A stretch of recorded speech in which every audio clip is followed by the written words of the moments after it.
Hey, Chris here, out here working on the fence.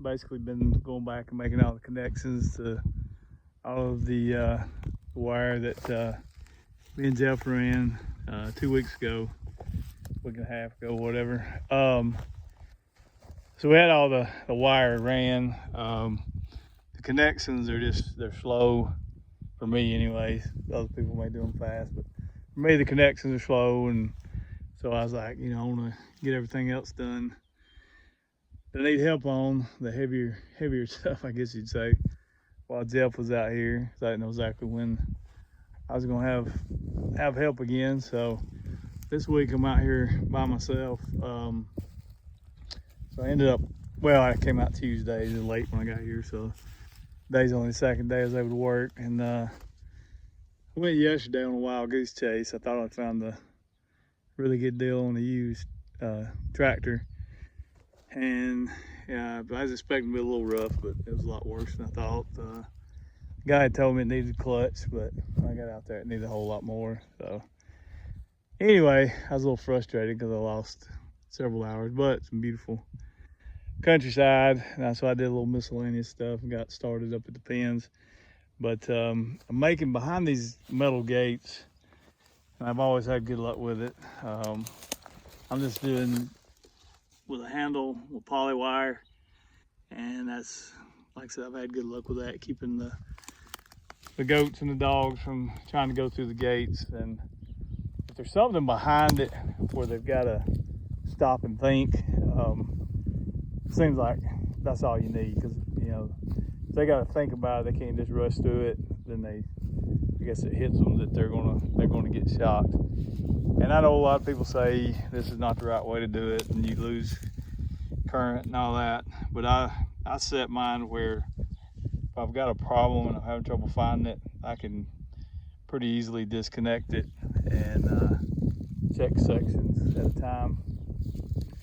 So this down here, that was an old cattle working facility. And nobody can tell me how many years ago it was used properly. It had a shed on it. I don't know if the wind, they had a tornado come right through. You can see some off in the distance, some trees, brush and stuff. So I don't know if that's what took the roof off of it or what, but it's set up to run a pretty big volume of cattle through, or it was, looks like. And but from what I can gather, there's never been that much cattle on this place. So I don't know. But anyway, I don't know what I'm gonna do with that right now. It's just gonna sit there. And then this fence is the cable and the metal, but they've came in with this, I forgot the dimensions on it, but this woven wire. So the goats and dogs won't go through it, and it goes down to that corner right there, and then turns, and this is the low priority, this side that y'all are seeing in the camera. But I've got to redo that cross fence at some point. But initially, I'll probably just redo it to that corner, and then I'm gonna put me a gate here, and then basically that out there will be one big section initially, and then over time I'll try to subdivide it. I've got to do it's a good cross fence to, I don't know if you can tell through this or not, but where it crosses the creek, and then all that down through there where you see the small cedars, I got to run that. And I'm just gonna run that three wire high tensile hot wire when I do it. But that's, like I said, that's not my priority. So actually I'm trying to get all the stuff we did last week, all the wires connected. I've been doing underground wire on most of these gates, like that green gate there. There's a wire. It's coated and buried, and then it comes up and connects there, and then on the other side. So had to do several of those. So on this one, because I'm not sure what I'm going to do there. I don't see the need to put electric on it, but my electric for this fence has to be jumped. So I saw on the Seven Shepherds Farm, their video channel, they went aerial. And so I contacted them, and I appreciate them. They did a really good video showing exactly what they did. They had fiberglass, I think they said they were 10 or 12 foot fiberglass rods.